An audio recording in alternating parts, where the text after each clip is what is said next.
Hello दोस्तों, आप लोगों का स्वागत है आज की इस वीडियो में, जहां मैं आप लोगों को इंटरमीडिएट एग्जामिनेशन क्लास 12th के जो आज बायोलॉजी का परीक्षा हुआ उस 2026 के क्वेश्चन पेपर का सॉल्यूशन आज देने वाला हूं, जो कि सेट कोड सी का सॉल्यूशन आज यहाँ पर मिलेगा। तो बिना देरी किए यहाँ शुरू करते हैं। चलिए पहले क्वेश्चन पर चलते हैं। पहला क्वेश्चन है हमारा, निम्नलिखित में किस विषाणु की विलोम ट्रांसक्रिप्ट एंजाइम है। यहाँ पर निम्नलिखित में किस विषाणु के विलोम ट्रांसक्रिप्ट एंजाइम है, तो इसका सही आंसर हो जाएगा HIV। अगले प्रश्न पर चलते हैं। अगले प्रश्न पर है, निम्नलिखित में कौन ड्रग डोपामिन में परिवहन बाधा डालता है। ड्रग डोपामिन में परिवर्तन में बाधा डालता है, तो कौन डालता है, तो यह कोकेन डालता है। अगले क्वेश्चन पर चलते हैं हम लोग। अगला क्वेश्चन है, दूध को दही में बदलने के कारण किस विटामिन की मात्रा बढ़ती है। दूध को जब दही में बदलते हैं तो विटामिन B12 की मात्रा बढ़ जाती है। विटामिन B12 की मात्रा बढ़ जाती है। अगला क्वेश्चन है, निम्नलिखित में कौन रक्त कोलेस्ट्रॉल को कम करने का वाला कारक है। रक्त कोलेस्ट्रॉल को कम करने वाला कारक कौन सा है, तो स्टेटिन, वो स्टेटिन है। ऑप्शन ए इसका सही आंसर हो जाएगा। अगले क्वेश्चन पर चलते हैं। अगले क्वेश्चन में दिया गया है, निम्नलिखित में कौन युग्म गलत है। निम्नलिखित में कौन युग्म गलत, यहाँ गलत स्टाइकोमेट्रिक एक कवक से उत्पादित है, सही है। स्टेटिन ईस्ट से उत्पादित है, ये गलत है। आंसर बी, इसका आंसर बी हो जाएगा। निम्नलिखित कौन युग्म गलत है, स्टेटिन ईस्ट से उत्पादित, यह ईस्ट से उत्पादित नहीं होता। अगले क्वेश्चन में चलते हैं हम लोग, फटाफट देखते हैं इसका आंसर की, जल्दी करते हैं। 6, निम्नलिखित में कौन सायोबैक्टीरिया वायुमंडलीय नाइट्रोजन से स्थिरीकृत कर सकते हैं। यहाँ पूछ रहे हैं, निम्नलिखित में सायोबैक्टीरिया वायुमंडलीय नाइट्रोजन से स्थिरीकृत कर सकते हैं, तो कौन कर सकते हैं, तो इसका सही आंसर हो जाएगा नास्टक, एनाबीमा, ऑस्ट्रेलिया, आसिडलेटरिया, यानी सभी के सभी इसके सही आंसर हो जाएंगे। अगले क्वेश्चन में हम लोग चलते हैं। 7वां क्वेश्चन बोल रहा है, बटरफ्लाई कैटरपिलर की मदद से नियंत्रित किया जाता है। किसे नियंत्रित किया जाता है, तो बैसिलस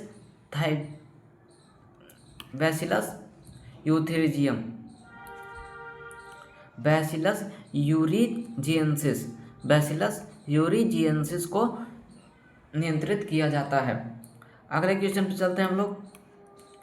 अगले क्वेश्चन में है, निम्नलिखित में कौन सर्वाधिक ज्ञात प्रतिरोधक कार्बनिक सामग्री में से एक है। यहाँ बोल रहा है, निम्नलिखित में कौन सर्वाधिक ज्ञात प्रतिरोधक कार्बनिक सामग्री में से एक है, तो इसमें स्पोरोपोलेनिन इसका सही आंसर हो जाएगा। इसका सही आंसर क्या हो जाएगा, सी। अगले क्वेश्चन पर चलते हैं हम लोग। अगले क्वेश्चन में दिया गया है, 9th में आवर्त बीजी पौधों के परागण में निम्नलिखित में से कौन कोशिका उपस्थित होती है। तो कौन कोशिका उपस्थित होती है, तो यहाँ कायिक कोशिका और जन्म कोशिका दोनों उपस्थित होती है। कायिक कोशिका और जन्म कोशिका दोनों उपस्थित होती है। चलते हैं अगले प्रश्न में। 10th क्वेश्चन में दिया गया है, निम्नलिखित में कौन बीज से परिपूर्ण पोष नहीं होता है। कौन बीज से परिपूर्ण पोष नहीं होता है, तो इसका सही आंसर हो जाएगा गेहूं। इसका सही आंसर हो जाएगा गेहूं। अगले क्वेश्चन में चलते हैं, निम्नलिखित में किस बीज से ज़्यादा भ्रूण उपस्थित होते हैं। किस बीज में सब एक से ज़्यादा भ्रूण उपस्थित होते हैं, तो इनमें इसका आंसर हो जाएगा सभी। इनमें से सभी, सिट्रस, आम, संतरा, सभी का होता है। सभी का एक से ज़्यादा भ्रूण उपस्थित होते हैं। अगले क्वेश्चन में चलते हैं हम लोग। अगले क्वेश्चन में है, घास परिवार में बीजपत्र को क्या कहते हैं। घास परिवार में बीजपत्र को स्कूटेलम कहते हैं। अगले क्वेश्चन पर चलते हैं हम लोग। अगले क्वेश्चन में दिया गया त्रिसंलयन के पश्चात भ्रूण कोश की कौन कोशिका प्राथमिक भ्रूण कोशिका बन जाती है। कौन बन जाती है, तो यह केंद्रीय कोशिका बन जाती है। अगले क्वेश्चन पर चलते हैं हम लोग। अगले क्वेश्चन में दिया गया निम्नलिखित में कौन सहायक कोशिका में पराग नलिकाओं की दिशा प्रदान करने में महत्वपूर्ण भूमिका निभाता है? कौन महत्वपूर्ण भूमिका निभाता है? तो इसका सही आंसर हो जाएगा तंतु रूप समुच्चय, तंतु रूप समुच्चय, तंतु रूप समुच्चय। अगले क्वेश्चन पर हम लोग चलते हैं। अगले क्वेश्चन में दिया गया है निम्नलिखित में कौन अधिक वनमानुष की तरह थे? निम्नलिखित में कौन अधिक वनमानुष की तरह थे? तो कौन थे? तो ड्रायोपिथेकस, ड्रायोपिथेकस। अगले क्वेश्चन पर हम लोग चलते हैं 16वें नंबर क्वेश्चन पर। निम्नलिखित में से किस एंजाइम के कारण लैक्टोज जीवाणु कोशिका में प्रवेश करता है? लैक्टोज जीवाणु कोशिका में प्रवेश करता है। तो इसका सही आंसर हो जाएगा परमीएज। इसका सही आंसर हो जाएगा परमीएज। आंसर हो जाएगा इसका बी। इसका सही आंसर हो जाएगा बी। अगले क्वेश्चन पर हम लोग चलते हैं। अगले क्वेश्चन में क्या दिया गया है? किसने बताया कि द्विकील डीएनए की प्रयोग नाइट्रोजनिक क्षार से परमिडेन नाइट्रोजन क्षार के योग के बराबर होता है? तो इसका सही आंसर हो जाएगा ए मिसर, ए मिसर। अगले क्वेश्चन पर चलते हैं हम लोग। 18वें नंबर पर क्वेश्चन में एक प्रारूपी न्यूक्लियोसोम का बना होता है। एक प्रारूपी न्यूक्लियोसोम का बना होता है, किस चीज़ का बना होता है? तो यह डीएनए के 200 क्षार युग्म के बराबर होता है। अगले क्वेश्चन में चलते हैं हम लोग। अगले क्वेश्चन में दिया गया है हर्शे एवं चेज में अपने प्रयोगों के आधार पर क्या बताया? हर्शे एवं चेज ने अपने प्रयोगों के आधार पर क्या बताया? तो उन्होंने अपने प्रयोग के आधार पर यह बताया कि विषाणु से डीएनए निकलकर जीवाणु में प्रवेश करता है। विषाणु से डीएनए निकलकर जीवाणु में प्रवेश करता है। अगले क्वेश्चन पर चलते हैं हम लोग। अगले क्वेश्चन में दिया गया है अवत्यक का अलग होना और व्यतिक का आपस में जुड़ना क्या कहलाता है? अवत्यक का अलग होना और व्यतिक का आपस में जुड़ना क्या कहलाता है? यह संबंधन कहलाता है, यह संबंधन कहलाता है। अगले क्वेश्चन पर हम लोग चलते हैं 21 नंबर क्वेश्चन पर। निम्नलिखित में कौन कथन आनुवंशिक कोड के बारे में गलत है?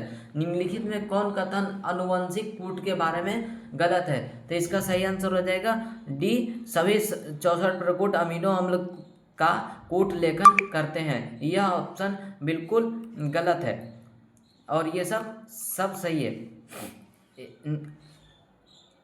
अगले क्वेश्चन में चलते हैं हम लोग। डीएनए कोशिका झिल्ली से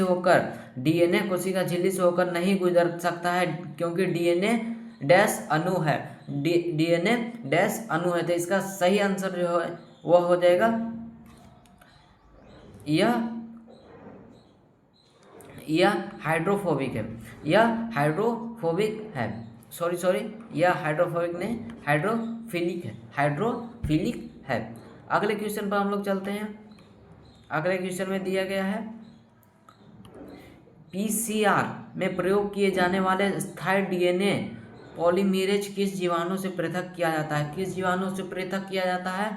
तो यह ए थर्मस एक्वेटिकस से शुरू किया जाता है। अगले क्वेश्चन में चलते हैं। बीटीजी-20 प्रोटीन क्यों बैसिलस को नहीं मारता है? बीटीजी-20 प्रोटीन क्यों बैसिलस को नहीं मारता है? तो इसका सही जवाब हो जाएगा बीटीजी-20 प्रोटीन का निष्क्रिय प्रकार जीव विष से रोग में होता है। बीटीजी-20 प्रोटीन बैसिलस द्वारा अनाहिकार रूप में बदल दिया जाता है। बीटीजी-20 प्रोटीन को बैसिलस का एक एंजाइम निष्क्रिय कर देता है। इनमें से सभी आंसर इसका हो जाएगा इनमें से सभी, यानी इसका आंसर डी हो जाएगा। अगले क्वेश्चन पर हम लोग चलते हैं। 25 नंबर क्वेश्चन है हमारा सूत्रकृमि मिल्ड्यूड इनकोग्लिया से तंबाकू के पौधे को संक्रमित होने से रोकने के लिए किस तकनीक का उपयोग किया गया? किस तकनीक का उपयोग किया गया? तो ये आरएनए अंतरक्षेप का तकनीकी का उपयोग किया गया। अगले क्वेश्चन पर हम लोग चलते हैं। जीन चिकित्सा का पहला प्रयोग निम्नलिखित में किस एंजाइम की कमी को दूर करने के लिए किया गया था? किस कमी को दूर करने के लिए किया गया था? तो एडिनोसिन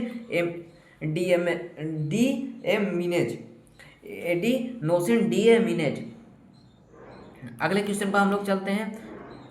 अगले क्वेश्चन में है, एक अमेरिकन कंपनी ने 1997 में भारतीय बासमती चावल के किस किस्म से संकरण कराकर एक नए बासमती किस्म पर एकस्व अधिकार प्राप्त कर लिया था? तो इसका जो सही आंसर हो जाएगा वो हो जाएगा अर्धबौनी चावल की किस्म, अर्धबौनी चावल की किस्म। अगले क्वेश्चन पर हम लोग चलते हैं। अगले क्वेश्चन में दिया है, कौन मानव प्रोटीन प्रथम पराजीवी गाय रोजी के दूध से मिलता है? कौन गाय रोजी के दूध से मिलता है? तो इसका सही आंसर हो जाएगा अल्फा-1 एंट्रीट्रिप्सिन। इसका आंसर हो जाएगा अल्फा-1 एंट्रीट्रिप्सिन। अगले क्वेश्चन पर हम लोग चलते हैं। 29 नंबर क्वेश्चन, शुक्रजनक नलिकाओं में निम्नलिखित में कौन कोशिकाएं पाई जाती है? कौन कोशिकाएं पाई जाती है? तो यह इसमें ए और सी दोनों यानी अंतराली कोशिकाएं और शुक्राजुन कोशिकाएं नहीं, अंतराली नहीं पाई जाती है, सरटोली कोशिकाएं पाई जाती है, सरटोली कोशिकाएं पाई जाती है। अगले क्वेश्चन पर चलते हैं हम लोग। भ्रूण के पाद और उंगलियां सागभरता की कितने माह के अंत में विकसित होते हैं? कितने माह के अंत में विकसित होते हैं? तो 3 माह के अंत में विकसित होते हैं। अगले क्वेश्चन पर चलते हैं हम लोग। अगले में दिया गया है, निम्नलिखित में कौन अपरा हार्मोन गर्भावस्था में बनते हैं? कौन अपरा हार्मोन गर्भावस्था में बनते हैं? तो यह इनमें से सभी हार्मोन बनते हैं। अगले क्वेश्चन पर चलते हैं हम लोग। शुक्राणु की किस रचना में अंडाणु के निषेचन में मदद करने वाले एंजाइम होते हैं? अंडाणु के निषेचन में मदद करने वाले एंजाइम होते हैं? तो इसका सही आंसर हो जाएगा एक्रोसोम। एक्रोसोम। आप लोगों का कितना सही हो रहा है प्लीज़ कमेंट में लिखते जाइएगा। 33 नंबर क्वेश्चन, निम्नलिखित में से कौन कोशिका अगुणित है? कौन कोशिका अगुणित है? तो इसमें द्वितीयक अंडक हो जाएगा, द्वितीयक अंडक। अगले क्वेश्चन पर हम लोग चलते हैं। 34 नंबर क्वेश्चन है, भारी मात्रा में ल्यूटियम से स्रावित प्रोजेस्टेरोन की मुख्य भूमिका क्या है? इसकी मुख्य भूमिका क्या है? तो इसका सही आंसर हो जाएगा गर्भाशय में एंड्रोट्रॉफी का रखरखाव, गर्भाशय के एंड्रोमेट्रियम में का रखरखाव। इस अगले क्वेश्चन पर चलते हैं हम। जो भ्रूण 8 ब्लास्टोमियर से अधिक होता है उसका परिवर्धन हेतु गर्भाशय में स्थानांतरण क्या कहलाता है? तो इसका स्थानांतरण क्या कहलाता है? तो इसका सही जवाब हो जाएगा जायगोट इंट्राफेलोपियन ट्रांसफर। अगले क्वेश्चन पर चलते हैं हम लोग। अगले क्वेश्चन में दिया गया है, अपघटन के लिए कच्चे पदार्थ को क्या कहते हैं? अपघटन के लिए कच्चे पदार्थ को क्या कहते हैं? तो अपघटन के लिए कच्चे पदार्थ को अपरद कहते हैं, अपरद कहते हैं। अगले क्वेश्चन पर चलते हैं हम लोग। द्वितीयक उपभोक्ता को क्या कहते हैं? द्वितीयक उपभोक्ता को क्या कहते हैं? तो द्वितीयक उपभोक्ता को हम लोग द्वितीयक मांसाहारी कहते हैं, द्वितीयक मांसाहारी कहते हैं, द्वितीयक मांसाहारी कहते हैं। अगले क्वेश्चन पर चलते हैं हम लोग। अगले में है, मृत कार्बनिक सामग्री या अपरदों के खंडन द्वारा ऊर्जा के एवं पोषण प्राप्त करने वाले को क्या कहते हैं? पोषण प्राप्त करने वाले को क्या कहते हैं? तो इसका सही आंसर हो जाएगा अपरदाहारी, अपरदाहारी, अपरदाहारी। अगले क्वेश्चन पर हम लोग चलते हैं। निम्नलिखित में किस आफरिस का परागणीय अभिक्रमक है?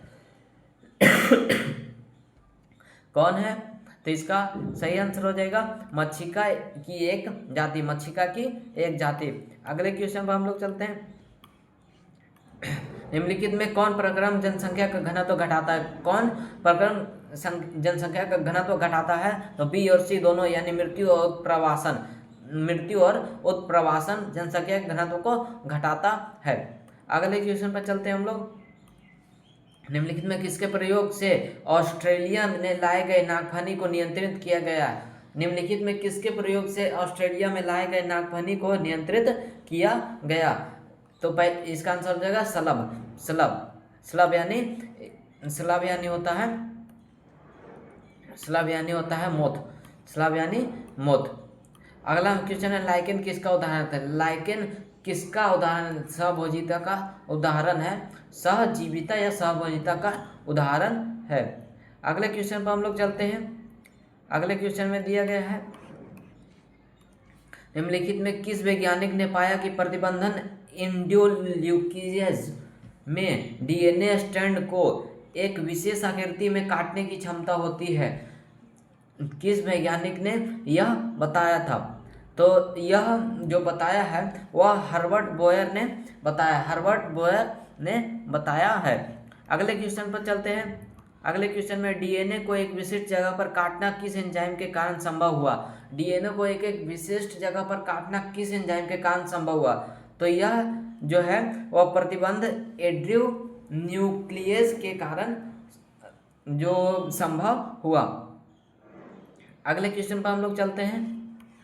अगले क्वेश्चन में दिया गया है उत्पादों के अधिक मात्रा में उत्पादन हेतु संवर्धन अधिक आयतन निम्नलिखित में से किसमें संशोधित किया जाता है? किसमें संशोधित किया जाता है? तो इसका सही आंसर हो जाएगा बायोरिएक्टर, बायोरिएक्टर। अगले क्वेश्चन पर हम लोग चलते हैं। अगले क्वेश्चन में है डीएनए द्विकुंडली की दोनों लड़ियों का आधार स्तंभ कितना बना होता है? आधार स्तंभ कितना बना होता है? तो इसका सही आंसर हो जाएगा शर्करा फॉस्फेट, शर्करा फॉस्फेट, शर्करा और फॉस्फेट का बना होता है। अगले क्वेश्चन पर हम लोग चलते हैं। अगले क्वेश्चन में है डीएनए खंडों के समान प्रकार के चिपचिपे सिरे होने के लिए क्या आवश्यक है? समान प्रकार के चिपचिपे सिरे होने के लिए क्या आवश्यक है? तो ये इसमें डीएनए को एक ही प्रतिबंध इंडोन्यूक्लियेज से काटा जाए। इसे डीएनए को एक ही प्रतिबंधन इंडोन्यूक्लियेज से काटा जाए। अगले क्वेश्चन पर चलते हैं। जल्दी जल्दी क्वेश्चन सारे करते हैं और आप लोग प्लीज़ बताते जाइएगा कि आपके कितने सही हुए। 48 नंबर क्वेश्चन है जेल एक्ट्रोफोरियस के दौरान डीएनए के खंड किस एल्ट्रोडोज की तरफ जाते हैं? तो किस तरफ जाते हैं? तो बी एनोड की तरफ जाते हैं। अगले क्वेश्चन पर हम लोग चलेंगे। अगले क्वेश्चन पर हम लोग चलेंगे जो कि 49 नंबर क्वेश्चन है निम्नलिखित में कौन अनुक्रम है जहां से क्लोरीन संवाहक का प्रतिक्रिया प्रारंभ होता है? तो ORI। अगले क्वेश्चन पर हम लोग चलते हैं। अगले क्वेश्चन में है निम्नलिखित में कौन मनुष्य में न्यूमोनिया के लिए उत्तरदायी है? न्यूमोनिया के लिए क्या उत्तरदायी है? तो यह ए और सी दोनों यानी स्पेक्ट्रोकोकम न्यूमोनी और हीमोफिलस इन्फ्लुएंजी। अगले क्वेश्चन पर हम लोग चलते हैं। अगले क्वेश्चन में मलेरिया के लिए उत्तरदायी रोगजनक कैसा जीव है? मलेरिया के लिए उत्तरदायी रोगजनक कैसा जीव है? तो यह जो है वह प्रोटोजोआ जीव है, प्रोटोजोआ जीव है। अगले क्वेश्चन पर हम लोग चलते हैं। 52 नंबर क्वेश्चन निम्नलिखित में कौन बीमारियां कीट रोगवाहकों के द्वारा संचारित होती है? कीट रोगवाहकों के द्वारा संचारित होती है। तो इसका जो सही आंसर हो जाएगा वह डी, बी और सी यानी मलेरिया और फाइलेरिया दोनों हो जाएगा। अगले क्वेश्चन पर हम लोग चलते हैं। अगले क्वेश्चन में विषाणु संक्रमित कोशिकाओं द्वारा सर्वाधिक इंटरफेरॉन किस प्रकार का रोध है? किस प्रकार का रोध है? तो यह जो है वह साइटोकाइनिन रोध है, यह साइटोकाइनिन रोध है। अगले क्वेश्चन पर हम लोग चलते हैं। अगले क्वेश्चन में है निम्नलिखित में कौन कोशिकाएं तरल प्रतिरक्षा अनुक्रिया के उत्तरदायी होती है? कौन उत्तरदायी होती है? तो बी लसीकाणु होती है, बी लसीकाणु। अगले क्वेश्चन पर हम लोग चलते हैं। अगले क्वेश्चन में दिया गया है निरोग ग्राफ्ट अस्वीकृत के रोकने के लिए रोगी को क्या लेना पड़ता है? निरोग ग्राफ्ट यानी अस्वीकृत को रोकने के लिए क्या लेना पड़ता है? तो क्या लेना पड़ता है? तो इसके लिए प्रतिरक्षा निरोधक लेना पड़ता है, प्रतिरक्षा निरोधक लेना पड़ता है। अगले क्वेश्चन पर हम लोग चलेंगे। अगले क्वेश्चन में दिया गया है निम्नलिखित में कौन अंग पर प्राथमिक लसीकाव अंग है? कौन है? तो इसका सही आंसर हो जाएगा अस्थिमज्जा एवं थाइमस, अस्थिमज्जा एवं थाइमस। अगला क्वेश्चन पर चलते हैं हम लोग।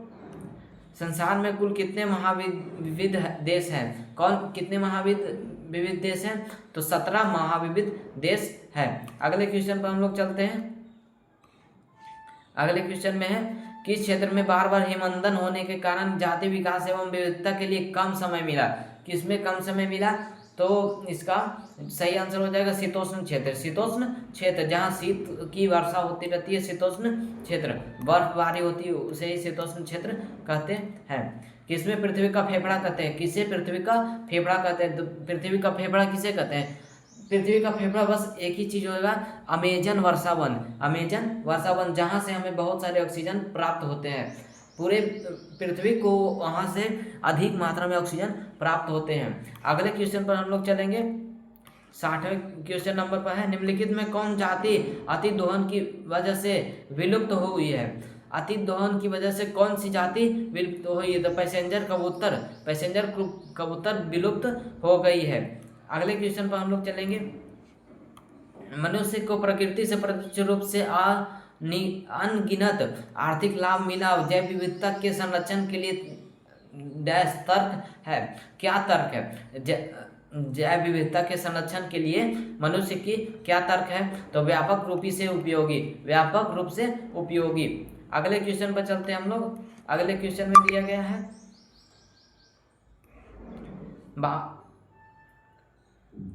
62 नंबर क्वेश्चन में है।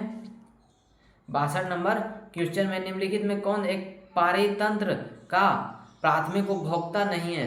प्राथमिक उपभोक्ता नहीं है, तो इसका सही आंसर हो जाएगा डी भेड़िया। अगले क्वेश्चन में चलते हैं। यहाँ दिया गया प्रकाश संश्लेषण सक्रिय कितना प्रतिशत पादप प्रग्रहण करती है? प्रग्रहण करती है, तो कितना प्रतिशत करती है? तो यह 2 से 10% करती है। अगले क्वेश्चन में चलेंगे हम लोग। 64 में, यदि किसी व्यक्ति का रुधिर वर्ग AB है तो उसका जीनोटाइप क्या होगा? इसका जीनोटाइप IAIB होगा। IAIB। अगले क्वेश्चन पर हम लोग चलते हैं। अगले क्वेश्चन में क्या दिया गया है? यदि पौधे का जीनोटाइप ABCC तब कितने प्रकार के युग्मक बनेंगे? 8 प्रकार के युग्मक बनेंगे, यानी इसका आंसर हो जाएगा सी। अगले क्वेश्चन पर हम लोग चलते हैं। 66 नंबर क्वेश्चन है, निम्नलिखित में कौन क्रोमोसोमियस विकार नहीं है? क्रोमोसोमिया विकार नहीं है, कौन नहीं है? तो यह डी हीमोफीलिया विकार नहीं है। अगले क्वेश्चन पर हम लोग चलते हैं। अगले क्वेश्चन में क्या दिया गया है? निम्नलिखित में किस जंतु में लिंग निर्धारण क्रोमोसोम समुच्चय की संख्या पर निर्भर करती है? किस जंतु में करती है? तो यह सिर्फ एक ही जंतु में करती है, वह मधुमक्खी में करती है। अगले क्वेश्चन में हम लोग चलेंगे। 68 नंबर क्वेश्चन है, निम्नलिखित में कौन नियम एक संसार क्रॉस पर आधारित है? कौन नियम संसार क्रॉस पर आधारित है? तो यह A और B दोनों, यानी प्रभाव्यता के नियम और वियोजक का नियम दोनों आधारित है। अगले क्वेश्चन पर हम लोग चलेंगे। जीवाश्म किस प्रकार के चट्टान में पाए जाते हैं? जीवाश्म किस प्रकार के चट्टान में पाए जाते हैं? जीवाश्म जो है वह अवसादी चट्टान में पाए जाते हैं। अगले क्वेश्चन यानी लास्ट क्वेश्चन पर हम लोग चलेंगे। लास्ट क्वेश्चन में है, जानवर में निम्नलिखित में कौन समजात अंगों का उदाहरण है? तो इनमें सिर्फ सरीसृप एवं स्तनधारी के हृदय समजात अंगों का उदाहरण है। तो आप लोगों का 70 में कितना नंबर आया है ये आप लोग कमेंट कर दीजिएगा, और पहली बार चैनल पर जुड़े हैं तो सब्सक्राइब भी कर लीजिएगा और लाइक भी कर दीजिएगा। थैंक यू, धन्यवाद। मिलते हैं अगले वीडियो में अगले आंसर की को लेकर। तब तक के लिए शुक्रिया।